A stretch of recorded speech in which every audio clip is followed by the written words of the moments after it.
are you ready for God's Word? I want you to open your Bibles in the book of Psalm. Medyo mahaba po ang babasahin natin, so you need to be patient with this. Okay, Psalm 118, verse 24. Sineryoso mo? Sabi dyan, this is the day that the Lord has made. We will rejoice and be glad in it. May the Lord add His blessing upon reading of His Word. You may now take your seats, please. Nangalay ka? Now, the title of the message that I would like to share with you this afternoon is Beating the Clock or Beating the Time. There is a game show na ang pamagat ay Minute to Win It. I don't know if you had ever watched that show. Now, wherein contestants were given a selected amount of tasks to accomplish in a certain amount of time, thus beating the clock. You know, in sports, you try to beat the clock. You probably heard the saying, as the clock ticks down and the team is making a comeback. Anong sasabihin ng coach? The clock is our worst enemy. And any good coach or any good player will try to beat the clock. They will try to make that last second field goal or that last second basket. You know what, brothers and sisters, it's not just in game shows, it's not just in sports that we beat the clock, but it seems like in our life, we're always trying to beat the clock. Kahit sa buhay natin, mapapansin mo, parang lagi tayong nagmamadali. We try and we rush to catch a flight. Lalo na ngayon sa napaka-traffic na sitwasyon ng EDSA papunta ng airport. Wow! Dati 3 hours lamang, you need to be there by 3 hours, but now they're giving us an advice of 4 to 5 hours bago ang flight mo, dapat nandun ka na. We rush to catch our flight. You have probably rushed sa mga games na pupuntahan mo, sa mga different activities that you're having right now. And sometimes, oh, this is nice. You may even rush to get to church on time. Pakita ng mga yung katabi mo, nagmadali ka pa. Okay. Nagmamadali tayo, papunta ng church. Papunta na lang ng church, nagmamadali pa. Lalo na pag ang kasama natin, napupunta ng church, yung napakatagal kumilos. Usually, mga babae ang matagal eh. No? O, wag sasama ang loob mo, ha? Matagal. Lalo na pag yung mister mo, talagang drive na, ikaw. Anong sisigaw ng mister? Hoy, dalihan mo naman! Malate na tayo last Sunday. Malate pa ba tayo ngayon? Pakita ng mga katabi mo, na-late ka? Anong sagot? We try to beat the clock. You know, after this message, after I preach to you at the 3 p.m. service, I need to go to Word of Hope Main to preach at the 5 o'clock service. That's beating the clock. Ngayon, napakahirap ng pagsalang mo dun. Galing ka ng takbo, galing ka ng drive, galing ka ng hingal. Pagtapak mo sa pulpito dun, hilo-hilo ka ba? Hindi mo malaman minsan kung good morning, good afternoon, o good evening ang sasabihin mo. I'm always trying to beat the clock every time that I'm being asked to preach there. Now, our life is about beating the clock. It has been said that time is valuable. For example, the doctor informs you of a terminal illness. Pag sinabi ng doktor na meron ka malubhang sakit, ano ang kasunod na tinatanong natin? How much time do I have? Ilang panahon na lang ako? Ganun ang tinatanong natin eh. Ilang buwan na lang ang buhay ko? Because for us, time is life. You can run out of money but still have time. You can run out of electricity but still have time. But if you run out of time, you literally do not have anything. Besides managing your money, we need to manage our time. Now, you can make more money, but you cannot make more time. Pwede kang mas maraming kitain sa trabaho mo, sa negosyo mo, pero walang pwede sa atin ang kumita ng mas extended na oras sa buwan. You can make more friends, but you cannot make more time. God has given each one of us an allotted amount of time. Bawat isa sa atin, pare-pareho ng oras ang binigay ang Panginoon. 24 hours each day. So what you do with your time that He has given is important. Mahalaga kung saan natin ginagamit o paano natin ginagamit ang oras na ibinigay sa atin ng Panginoon. Why? Because time management is important to God. We need to master our minutes or we become slaves to them. We use time or time will use us. Now, God wants you to use your time wisely. Pakisabi sa katabi, use your time wisely. And this afternoon, this will be our topic. In this one little verse that we have read in Psalm 118 verse 24. In this particular passage, we are going to learn 3 important ways how we can beat the clock or how we can manage our time. How we can get the most of the time that God has given to us. Number 1, the first thing we need to do is we must appreciate each day as a gift from God. Every waking hour ng buhay natin, dapat daw pong ipagpasalamat natin sa Diyos dahil ang bawat araw ay regalong nagmumula sa Panginoon. Amen? Now notice, the only day that is mentioned in this verse is this day. Ang araw na ito. The psalmist does not talk about or did not talk about yesterday. Diba? Hindi yung kahapon. Tapos na yun eh. Hindi rin yung bukas. Ang ipinagpapasalamat ay yung ngayon. Pakisabi sa katabi, today. Why do we need to give thanks to God or appreciate each day? Because every minute that you have, every breath you take is a gift from God. We should treasure time as a valuable commodity. Mahalaga ang oras, mga kapatid. We always, count our years. Binibilang natin ang mga edad natin sa pamagitan ng taon. But the Bible tells us that we need to count our days. Anyari? Hindi nabasa? The Bible tells us that we number our days. Not just years, but number our days. Bawat araw na dumarating sa atin, ay dapat daw po nating ipinagpapasalamat sa Panginoon. Amen ba doon? Now, treasure every moment that you have. Have you ever heard the expression, time is money? Sabi nila, ang oras daw ay pera. It's not true. Why? Because time is much more valuable than money. It may be hard to make more money. Mahirap man kumita ng pera, pero it's possible. But it is totally impossible to make more time. Wala sa atin ang pwedeng magdagdag ni isamang minuto o isamang segundo sa 24 hours na ibinigay sa atin ng ating pong Panginoon. Sabi ni A.W. Tozer, time is a resource that is non-renewable, non-transferable. You cannot store it, slow it up, hold it up, divide it up, or give it up. You can't hoard it up or save it for a rainy day. When it's lost, it's unrecoverable. When you kill time, remember that it has no resurrection. Once time is past, pag lumipas na ang oras, lumipas na yan forever. Understand that you should treat time as a gift from God and the most valuable asset you are given in this world. Why? Bakit daw dapat natin na-appreciate ang bawat araw na dumarating sa atin? Because our time here on this earth is limited.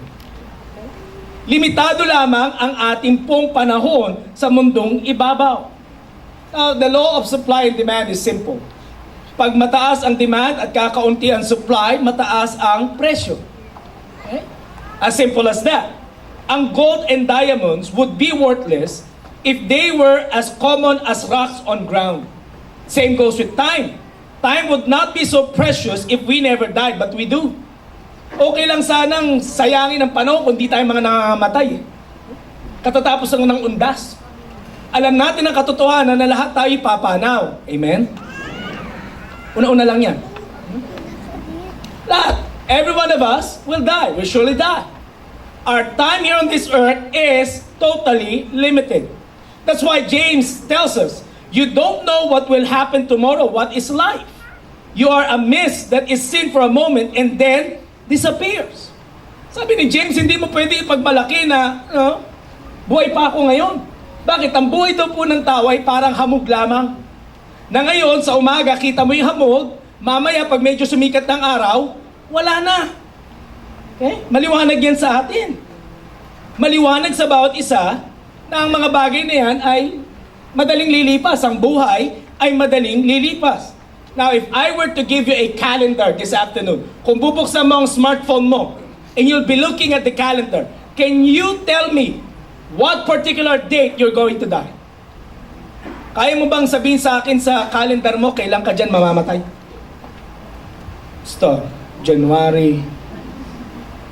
Lapit naman. Usod pa. Can you tell me, can you point it out in your calendar when you are going to die? None of us can do that. Wala sa atin ang pwedeng makadetermine kailan tayo papanaw. We don't know the day. You know, I have been around with doctors who have prognosis sa mga members natin na mamamatay na sila. One time, sinamahan ko isang member natin sa doktor niya kasi takot na takot siya. Hindi niya pinapaalam sa pamilya niya. So ang sinama yung pastor. Invite ko naman, sumama ako. Pagsama ko, sabi ng doktor, mabuti na lang po kasama kayo, pastor. Sabi ko, bakit naman po? He's only having 2 months to live. 2 buwan na lang. Sabi ko, ano pong kinalaman ko? Ay, para po may mag-comfort sa kanya, may mag-pray. Ganun ba? 2 months, sabi ko doon sa kaibigan ko, 2 months ka na lang daw. Encouraging no? Huwag niyo po ko isasama. Ganun po ako magsalita Pre, 2 months ka na lang. Ang sabi ng doktor, 2 months to live. 3 taon na buhay pa hanggang ngayon. Hindi naman po dahil sa nangihinayang ako. Pero sabi ng doktor, mamamatay na, buhay pa. Meron naman tayong mga na-experience, di ba? And you know what I'm talking about? They are so healthy right now. They are so healthy. They are so fit. I mean, fit. Pero kinabukasan, iba parang kakausap ko lang sa kanya. Diba nagtatakutan pa nga tayo minsan? Baka hindi na siya yung patay na. Parang yung sa nakaraan lang, nalaman ko sa balita. Yung nakaraan, buhay pa Nakakulong, buhay pa Kahapon patay na. Kaka-interview lang You know what I'm talking about? We can never brag about tomorrow. We can never say that, I will live forever. Only God knows the time and date. Kaya wag magmalaki na malakas pa tayo, buhay pa tayo, etc. Why? Because the Bible tells us in Proverbs 27:1, don't boast about tomorrow, for you do not know what a day might bring. In other translation, anong sabi ng other translation? Don't brag about tomorrow because tomorrow may not come at all. Maaaring hindi na dumating ang bukas. There are a lot of people who had lived their lives yesterday na hindi nila akalain na yun na pala ang last. You know, in our life, we make plans as though we are going to live many more years to come. But that might not be the case. Our time on earth is limited and our time on earth is uncertain. Life in this world will come to an end. Only few people never face death. Sino lang po sa Bible ang hindi namatay? Salamat po sa nagtatalo pa sila kung si Elijah nga talaga, di ba? Si Elijah. Anong sabi ng Bible? Sinundo siya ng chariot of fire. Oh, he never faced death. Oh, he was taken up by God. Pangalawa, sino? Si Enoch. Anong sabi ng Bible? Enoch walked with God and then, ala na. They never faced death. But almost all of us, excepted yung dalawa, even Jesus died. You're hearing me? Lahat tayo po ay papanaw. Okay? Now, hindi ko po sinasabi sa inyo na ito talaga si Pastor gusto nang mamatay. O gusto na ata ni Pastor mamatay tayong lahat. No. Hindi ko po sinasabi yan. At ayoko rin naman po na aalis kayo dito sa church. Nanalo pa naman si Pacquiao. Ako, paglabas mo sa church, mamamatay na ako. I'm not telling you that. Okay? I'm not trying to give you a morbid thoughts of death every day. Pero ang nais ko lang pong bigyan ng diin, mga kapatid. We cannot stop it. Hindi natin pwedeng pigilan ang oras. But we can prepare for it. And every waking hour that we would have must be an opportunity to give thanks unto the Lord. Amen? Kamusta ka? Pagmulat ng mata mo, anong mood mo? Pagmulat ng mata mo, praise the Lord. Ganun ba? O pagmulat ng mata mo, umaga na naman. Now, every day, pagmulat ng mata natin, pagkahinga natin, nagising ka pa, ito'y pagkakataon para pasalamatan ng Diyos sa bagong buhay, bagong araw na ibinigay sa'yo. Now, sasabihin mo sa akin, Pastor, hindi mo alam. Ang dami kong problema, kaya ang hirap gumising. Hindi lang naman ikaw may problema sa mundong ibabaw, kapatid, lahat tayo. Pero the attitude must be changed. Hindi man nagbabago ang sitwasyon mo, nananatiling may karamdaman ka man, nananatiling magulo man ang buhay mo dahil sa napakaraming sirkumstansya na kinakaharap mo, yung mismong binigyan ka ng bagong araw ay sapat ng dahilan upang magpasalamat tayo sa ating Panginoon. We must appreciate each day and give thanks unto the Lord for the new life He has given us. And we know, ang sinasabi, prinsipyo ng Biblia, habang tayo binibigyan ng bagong buhay ng Panginoon, laging merong bagong pag-asa sa ating Panginoong Hesukristo. Amen? Let's give God a clap of praise this afternoon. Hallelujah! Appreciate each day. Lord, thank you for this day. Lord, though I'm sick, thank you. Binuksan mo pa ang mata ko. Amen? Sabi nga sa katabi, magpasalamat kasi. Huh? Basta bilisan mo, malilate ka. Pangalawa, how we can beat the clock? Invest each day for God's glory. There are two verbs in our text that describes the present and the past tense. Ano yung mga words din? Is and has. Anong binibigyan ng emphasis dyan? The only day that you have to enjoy is today. Sabi doon, this is the day that the Lord has made. You cannot enjoy yesterday. Tapos na yun. At hindi mo rin pwedeng enjoy yung tomorrow. Hindi pa dumarating yun. So ano ang pwede mong enjoy? Yung today, yung ngayon. Yung ngayon lang ang pwede nating enjoy. You hear about people talking about saving time. But in reality, brothers and sisters, you cannot save time. Wala po sa atin nakakapag-ipon ng oras. You are allotted a certain amount of time. You cannot add to it or you cannot take away from it.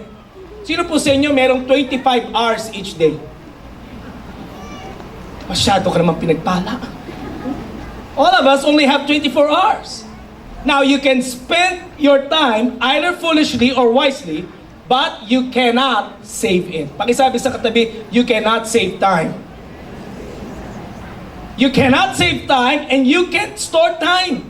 Hindi mo pwedeng impukin ang oras and you cannot stretch time. Ephesians 5:15 says, see then that you walk circumspectly, not as fools but as wise. Listen, redeeming the time because the days are evil. The phrase redeeming the time is an accounting term. In the original Greek, it means to cash in every moment you can, to get the most of your time, to maximize your time. Gugulin mo, i-maximize mo yung oras mo. Alam ba kapatid that God gives each one of us 864,000 seconds of the day in our life account. And we need to make sure that we spend it in the best way we can. So, if you cannot save time, if you cannot store time or even stretch time, the only thing that you can do is invest it. Pakisabi sa katabi, invest it. Now, like what I said, Time is more valuable than money. But it's like money that it can be spent and even invested. If you don't use it, you will lose it. And you will lose it forever. I don't know if you had ever heard of a singer-writer in the 1970s, Jim Croce. Ang hirap po bigkasin eh. Si Brother Roger alam. No? Jim Croce. Ang kanya pong isinulat na kanta na sumikat ng masyado ay yung pong may pamagat na Time in a Bottle. Sabi niya, if I could save time in a bottle, the first thing that I'd like to do is to save every day till eternity passes away, just to spend them with you. Ooh, ang sweet. As if there is, forever in the way he had written the lyrics of that song. Pero alam niyo ba, Jim Croce died at the age of 30. Few months after he had written that song due to plane crash. Wala talagang forever, no? Sa atin, we have so many kinds of time-saving appliances. Sikat na sikat sa atin yung microwave oven. Pasok mo yung pagkain, 10 seconds, 30 seconds, ting! Masaya na lahat, kainan na. Bakit? Ano lagi iniisip natin to save time? Ang mga panahon na yun, kaya tatamad magluto.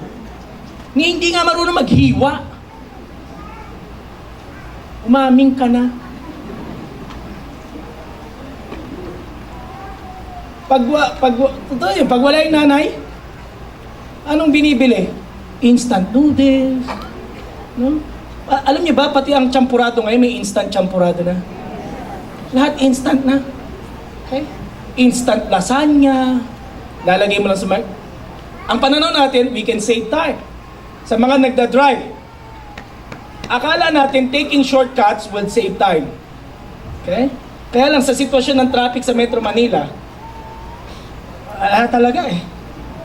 Sino sa inyo may Waze? Alam niyo, may app sa phone na Waze, tuturo sa iyo yung kung saan ka dadaan. One time, ginamit ko yung Waze, nabaliw ang Waze. Wala na siyang maturo sa aking daan.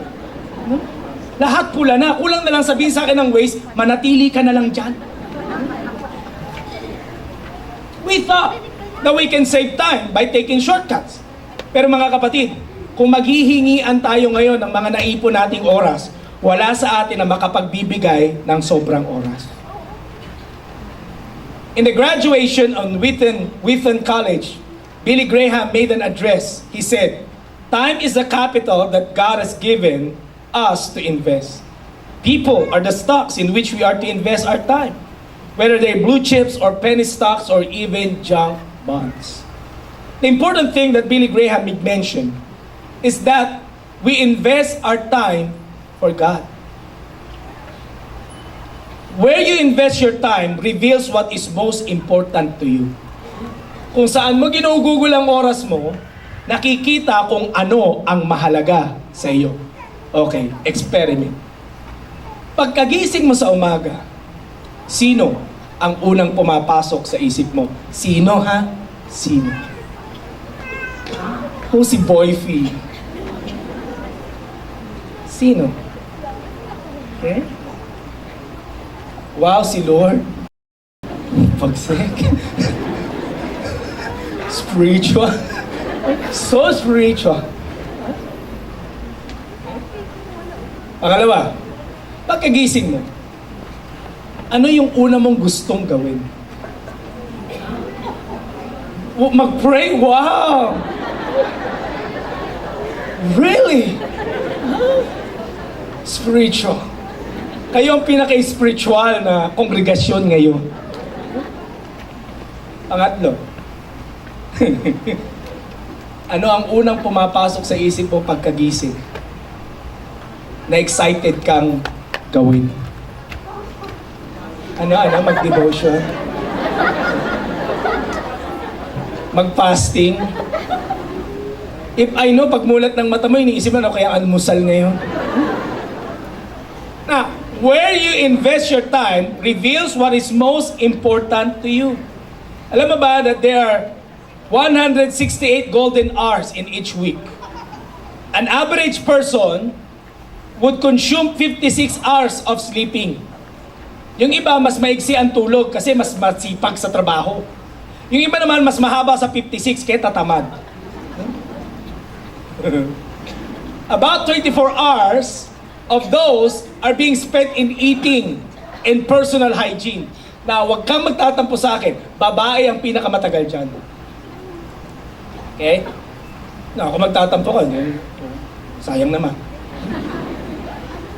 That's true. Okay? Ang tatagal kumain.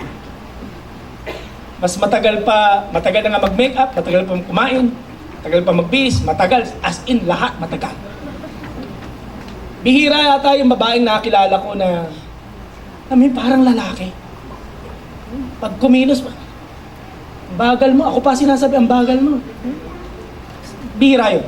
Now, 50 hours ay ginugugol daw po sa travel. Traveling, going to work, and even working. Meron na ngayon mas mahaba ang oras na ginugugol dyan.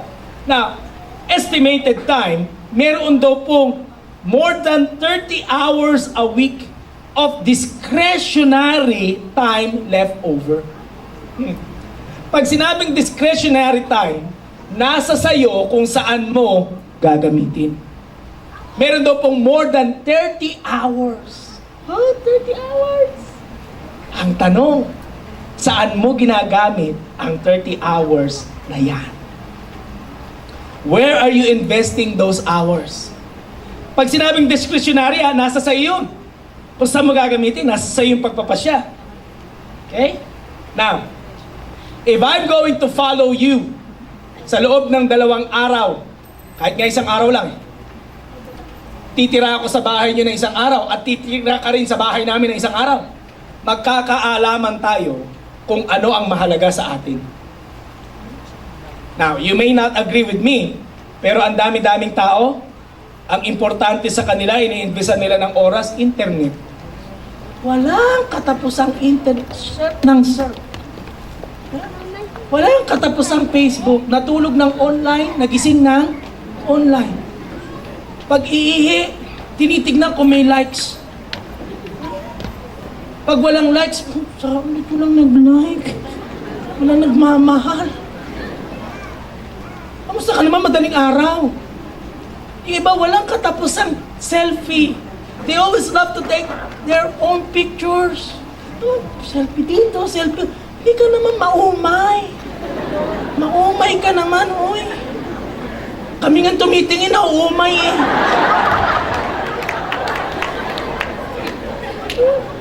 Walang katapusan. Umaga, tanghali, gabi, selfie.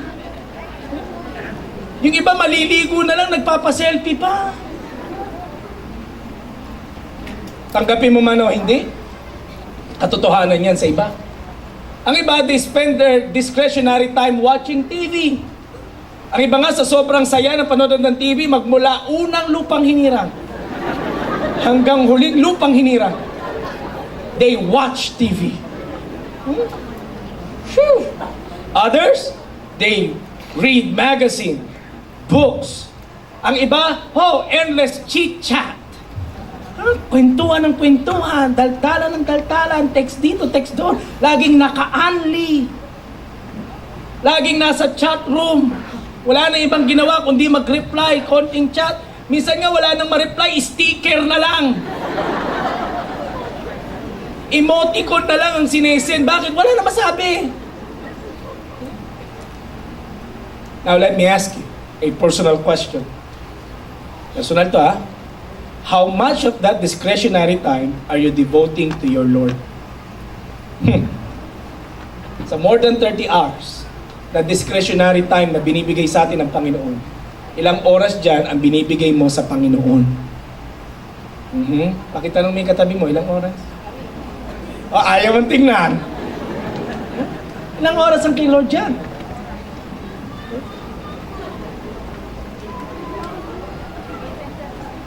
Now, sabi ni Zig Ziglar, merong suggestion si Zig Ziglar. Sabi niya, each day, write down what you need to do and then prioritize it. And at the top of that list should be your relationship with, not relationship with your parents, not relationship with your friends, not relationship with your peers. On the top of your list must be your relationship with God. Anything that will enhance your relationship with God must be first. Amen? Relationship with God. Start each day by asking God what He needs you to do. Many times, ang mga Kristiyano, we make mistake of not making time for God. Christian ng naturingan, walang panahon kay Lord. Anong mga linya ng ating mga Kristiyano? Alam mo, Pastor, magpe-pray nga sana ako. Sana. Magbabasa nga sana ako ng Bible. A-attend ako sana. Magmi-ministry nga ako sana. Maraming Christian sa ating mga sana. Pastor, alam mo, magpapasting sana ako, kaya lang inaya ako ng buffet.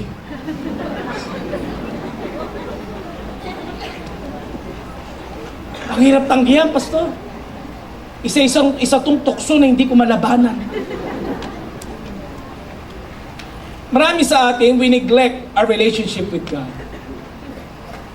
Marami sa atin, kinakalimutan natin na ang ating unang ministeryo ay ang ating relasyon sa Diyos.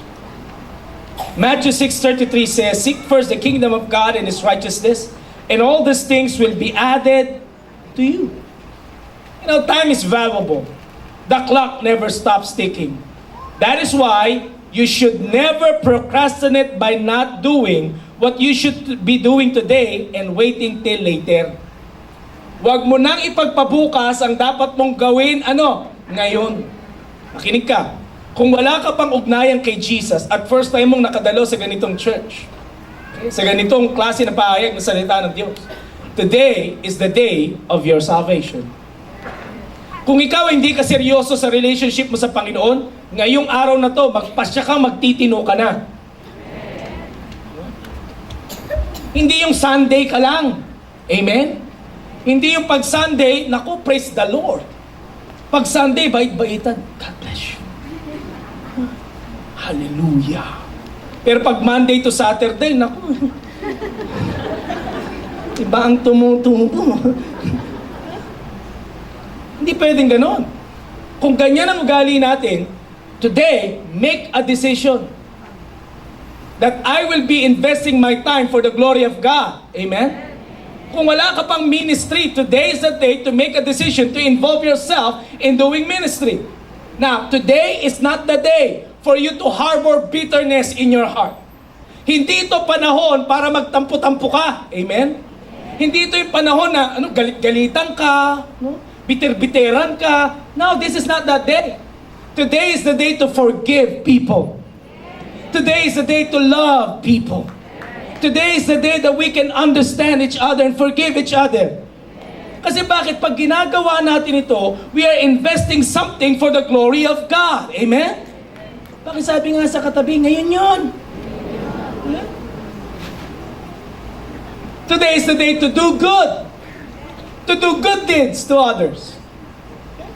When was the last time na ginawa nating tumulong sa iba? When? Sometimes, alam niyo tayo mga Pilipino, minsan tumitigas na rin ang puso natin eh. Pag may nakikita tayong nanlilimos, kasada, ginagawa, nilalampasan na lang natin para hindi na tayo natitigatig. Kasi bakit? Anong sabi ng batas? Wag daw eh. Sabi ng batas, wag manigas ka dyan. Alam niyo mga kapatid, hindi ko po kayo tinuturuan ng civil disobedience. What I'm just trying to tell you is this. Bagamat may sinasabing batas o guidelines ang bansa natin na sa pagtulong o sa pag-aabot ng something sa mga pulubi or what, may conviction ang banal na spirito sa atin. Hindi naman lahat ng mga taong ganun manloloko. Hayaan mo ang Panginoon mangusap sa'yo. Na sa araw na yun, pwede kang gumawa ng mabuti.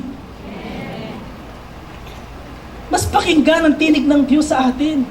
You know, I can really relate to that and I can really honestly share with you stories na mga patungkol sa bagay niya. One time I passed sa isang nangangailangan. Napasan ko lang. Sumakay na ako sa sakyan ko. Nakaalis na ako eh. Pero nasabi sa akin ng Panginoon, balikan mo. nangyari? Ang layo. U-turn pa. I made a decision to go back. Pagbalik ko, nandun pa siya. You know, I gave out something and I prayed for the person. Literally, I prayed for him. It feels great. After that, oh, it feels great. Na-experience ko rin na hindi ko talaga pinansin. Nasabi sa akin ng Panginoon, tulungan mo siya, ipag-pray mo. Ah, sabi ko, busy ako. Basta naman. Lord, mas, ngayon pa ba naman ako mag-pray-pray? Nagmamadali ako. Pag na-late ka doon, ako patay tayo dyan. Hindi ko pinansin. Alam mo, ang biga. Sabi sa akin ng Panginoon, balikan mo. Ah, binalikan ko. Bagal-bagalang ako. Pagpunta ko doon, wala na. Alam mo yung pakiramdam? Oh, man. Tapos ang isi-sermon, magsi-sermon ako noon eh. Ang isi-sermon ko, kabutihan. Oh, ang hirap. Today is the day to do good things. Amen? Today is the day we invest our time for God's glory, for God's kingdom. Huwag nating sayangin ang mga panahon ng ating pong mga buhay. Ibigay natin ang panahon na ito sa Panginoon. Huwag yung maglilingkod ka sa Panginoon, mangangako ka maglilingkod ka sa Panginoon pagka may sakit na tayo. Huwag yung hirap na hirap ka na kumilos, maglilingkod ako sa iyo, Lord.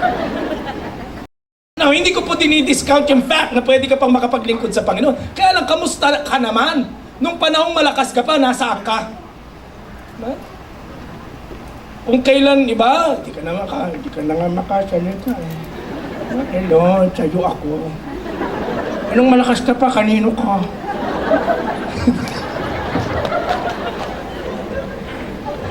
Think about that. We should be people who are investing our time for the glory of God. Alam mo, ang tanging investment na walang lugi, i-invest mo ang buhay mo sa kaharian ng ating Panginoon. Hallelujah. The third thing that we need to understand, I need to move on. Mabuti naman, matapos na yan. Number 3, celebrate the goodness of God every day. Ipagdiwang daw po natin ang kabutihan ng Diyos sa bawat araw. Now, the enjoyment of the day has nothing to do with our circumstances. Gusto ko maintindihan mo yan. Ang kagalakan ng buhay ng tao, wala sa circumstance ang kanyang kinakaharap. Anong sabi ng text natin? Sabi ng psalmist, the psalmist says, I will rejoice. It speaks of a choice. It speaks of a decision. Mismong siya, nagpapasya siya, magagalak ako sa araw na ito. Sabi niya, this is the day that the Lord has made. I will. Now, the background of Psalm 118, hindi naman po maganda ang pinagdadaanan ng salmista.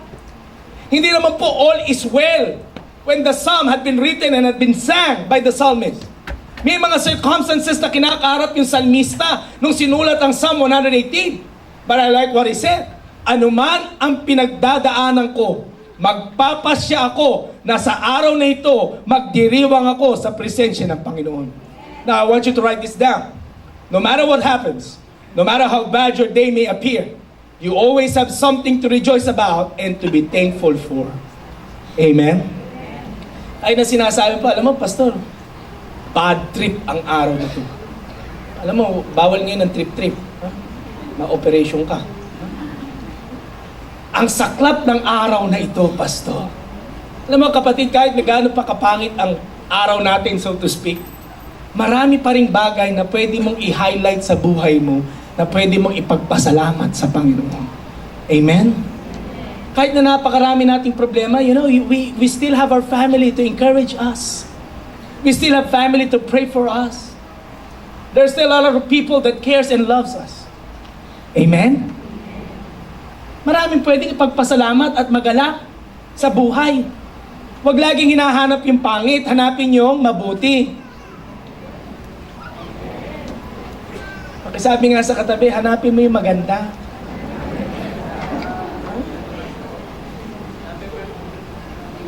Ito naman itong mga kabataan na ito, iba hinahanap niyo.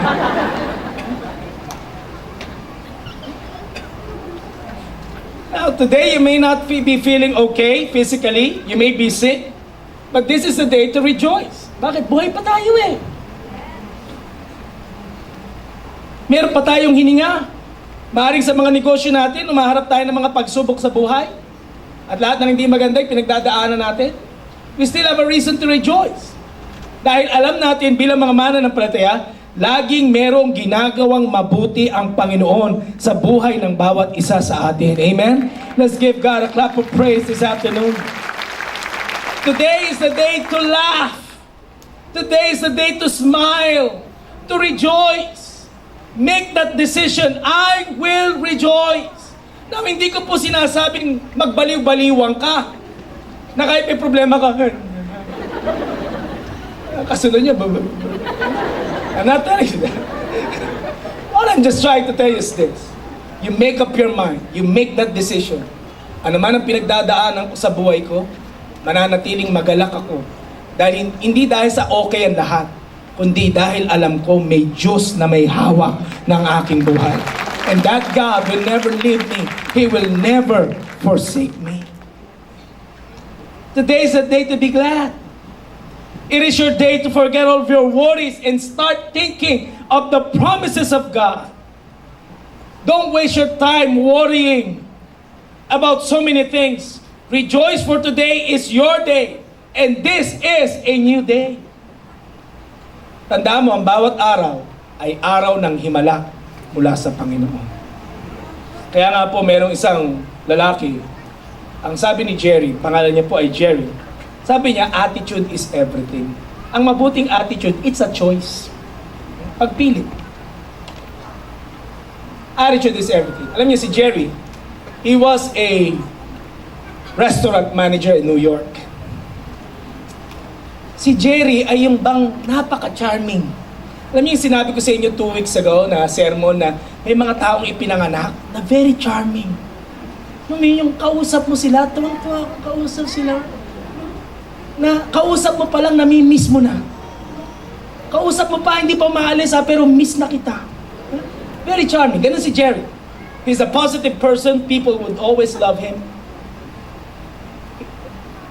Tinanong siya ng kanyang kaibigan. Sabi, hey Jerry, why are you always positive? What is your secret? Sabi ni Jerry, every waking hours that God has given me, I choose to be happy. Every morning, pagkagising niya, I can choose to be in bad mood or I can choose to be in good mood. Sabi ni Jerry, I choose to be in good mood.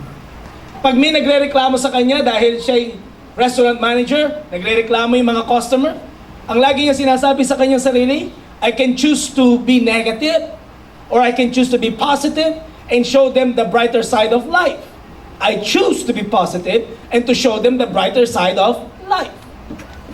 Sabi ng kanyang kaibigan na biter-biteran, yeah, right. Parang hindi siya makapaniwalang may taong ganun. Now, after a few months, Jerry committed a grave mistake as a bank manager. Ano yung grave mistake na kanyang ginawa? Naiwan niya na bukas ang back door ng restaurant nila. And in New York, hindi mo pwedeng gawin yun. Madali kang papasukin ng mga magnanakaw. Lo and behold, may 3 robbers na pumasok sa restaurant at tinutukan si Jerry ng baril. Pinabubuksan sa kanya yung vault. Sa kaba ni Jerry, kahit naman gano'ng ka-capacitive na tao, kinakabahan ka rin, no? Hindi naman pag nakita mo yung mga magnanakaw, hi, welcome, come. Kinabahan si Jerry, so sa sobrang nervous niya, habang binubuksan niya yung vault, nanginginig siya. Nabitawan yung susi. Pag bitaw ng susi, nataranta yung magnanakaw, binaril siya sa ulo. Pak! Bumulagta si Jerry. 18 hours inooperahan si Jerry to save his life. But miraculously, Jerry survived. Buhay pa. Nabuhay. Now, after a few months, nagkita sila ng kanyang kaibigan na biter-biteran. Sabi ng kaibigan niya, oh, I'm really sorry, I was not able to visit you in the hospital. Oh, that's okay, man, that's okay. How are you, Jerry? Oh, I'm fine. I'm really fine. You want to see my scars? So makita yung peklat ko, yung tama ng baril? Sabi nung lalaki, what's your secret? Why are you still happy? Though this thing had already happened in your life. Well, sabi niya, I choose to live. Nung tinamaan daw siya ng baril, ng bala, sabi niya, I have two choices to make. I can choose to die or I can choose to live. Sabi niya, I choose to live. Mas pinili kong mabuhay. So ang ginawa daw po, nung nilalagay na siya nandun na siya sa ospital, inilagay na siya sa higaan, tinitignan daw niya. Ang mirakulo sa kanya, conscious siya. Kahit nasa ulo ang tama niya. Nakikita daw niya yung mga doktor, tsaka yung mga nurses nag-uusap. Sabi sa kanya ng isang nurse, you'll be okay, Jerry, you'll be okay. Pero nakikita niya yung mga mukha ng doktor, kakamot ng ulo. Umiiling pa kayo, sabi niya, oh, I'm dead. Tapos merong isang malaking nurse na babae na nilapitan siya. Jerry! Hey, Jerry! What are you allergic at? Saan ka allergic? Ba, para naman comforting yun. May tama ka ng bala eh. Tanungin ka pa. Parang sa atin, di ba? Pag pumunta ka ng ospital, emergency, pakipila pa yung form. Basta naman. Ganun si Jerry. Alam niyo, sabi niya, with his last strength, huminga ng malalim si Jerry at sinabi ni Jerry, I'm allergic to bullets. Operate me as a living person, not a dead one. So they did an operation at sabi sa kanya ng babae, Jerry, you'll be okay. Alam niyo, naalaman ng kanyang kaibigang biter-biteran that attitude, after all, is everything. Being happy and having a positive attitude is a choice. Sabi ng isang unknown author, being happy doesn't mean that everything is perfect. It means that you've decided to look beyond the imperfections of life. It's a matter of choice. Look beyond the negatives and highlight the positives.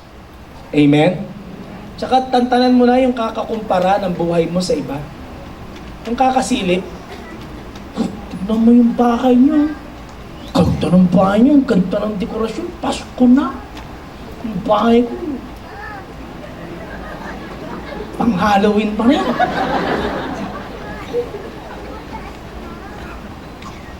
Buti pa siya, may ganito. Buti pa siya, may ganyan. Tantanan mo.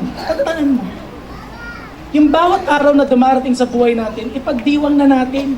Magpasalamat tayo sa Diyos na meron ng maraming pagpapalang binigay sa atin at masigit pang maraming pagpapala na ipagkakaloob sa buhay ng bawat isa sa atin. We need to celebrate the goodness of God every single day. We can always thank Him that we are still alive. We can thank Him for the provision. Sa ating pong mga buhay, we have all things we can rejoice in. At every time, tandaan mo ito, nang pakiramdam mo, tinabunan ka na ng problema sa buhay, ang kanta mo, pasangko ang daigdig, tandaan mo ito kapatid, anak ka ng Diyos. At walang anak ng Diyos ang pinababayaan ng kanyang amang nasa langit. There's no reason for us to worry and to be anxious in life. Let us every day give thanks to the Lord for all of His goodness in your life and in my life. In conclusion of this message, no matter what you are going through in your life, God has a purpose. It does not matter if you are 6 months old or 60 years old, all time is short, and you need to learn how to beat the clock. Understand, brothers and sisters, what the psalmist says, this is the day that the Lord hath made. This is God's day. Every day, God's day. And we are told to redeem the time. Bakit? You and I are going to answer for the use of our time. Saan natin ginugol at paano natin ginugol ang oras na ipinagkaloob sa atin ng ating Panginoon. Let us bow our heads and let us pray. Hallelujah. Our gracious God and Heavenly Father, we thank you for allowing us to listen to your words this afternoon. Speak to us, Lord. At patuloy mo po kaming kausapin. Sa sa pamagitan ng iyong mga salita. Salamat po ng marami. Praise the Lord. As every heads are bowed down and eyes are closed, God's message for each and every one of us this afternoon is very clear. That time is very important. And the reason why the psalmist has his confidence, and he says, "This is the day the Lord has made, I will rejoice." He can rejoice because God is with him. This afternoon, we'll also experience the same joy if we have Jesus in our hearts. Mga kapatid, kaibigan, for you to really enjoy what God has given to you, first thing that you need to do, you need to understand, allow the Lord Jesus to come into your heart. Yan po nating pumasok si Jesus sa ating mga puso.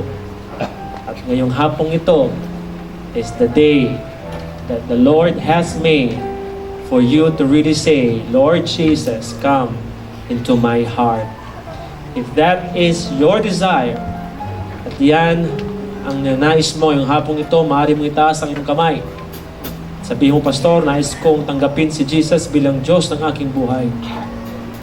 Just simply raise your hand and don't be afraid. We'll be praying for you. If you're in the balcony, just simply raise your hand. I need Jesus in my heart. I need Jesus in my life. Yes, thank you for that hand. We still have enough time before we go to the communion. Surrender your life to Jesus. If right now you are experiencing difficult things, and you cannot just simply even give us a single smile, maybe your heart is still closed. Hayaan mo lamang na pumasok si Jesus sa iyong puso at ang tunay na kagalakan ay kanyang ipagkakaloob sa bawat isang patuloy na magtitiwala sa kanyang pangalan. Praise the Lord. Hallelujah. Shall we all stand this afternoon?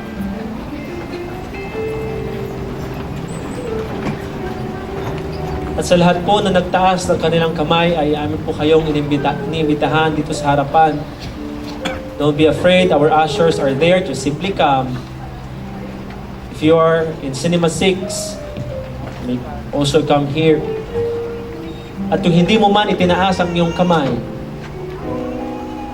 maaari kang lumabas sa iyong upuan upang pumarito sa harapan at tanggapin si Jesus bilang Diyos ng iyong buhay. At kung kasama mo yung kamag-anak o yung kaibigan at nais niya tanggapin si Jesus, maaari mo siyang samahan dito sa harapan. And we will pray together as a family, as a congregation. Just simply come. Let your faith begin to walk this afternoon. Praise the Lord. Hallelujah. Great is thy faithfulness, our God. Great is thy faithfulness, O Lord. Shall we stretch forth our hands sa ating pong kapatid na pumarito sa harapan at gawin mong sariling panalangin ang sasabihin kong ito. Panginoong Jesucristo, ako'y lumalapit sa iyong harapan. Binubuksan ko ang aking puso. Pumasok ka, O Jesus, sa aking buhay. Pagmula sa oras na ito, ay tinatanggap kita bilang Diyos at Hari ng aking buhay. Patawarin mo ako, Panginoon, sa lahat ng aking mga kasalanan. Isulat mo ang aking pangalan sa aklat ng buhay. At mula sa araw na ito, ako'y maglilingkod sa iyo ng buong katapatan. Ako na lamang manalangin sa iyo. Father, we thank you for this day. We know that this is the day that you have made. We are here, Lord, to rejoice because another soul was added to your kingdom. Lord, allow him to experience the joy that comes from you. Bless him and everything that he will be doing. Bless it, O Lord. Hallelujah. This is our prayer in Jesus' name. Praise the Lord. The Bible tells us if we accept the Lord Jesus as our personal Lord and Savior, The old has gone, behold, the new has come. Palapakan po natin ating kapatid.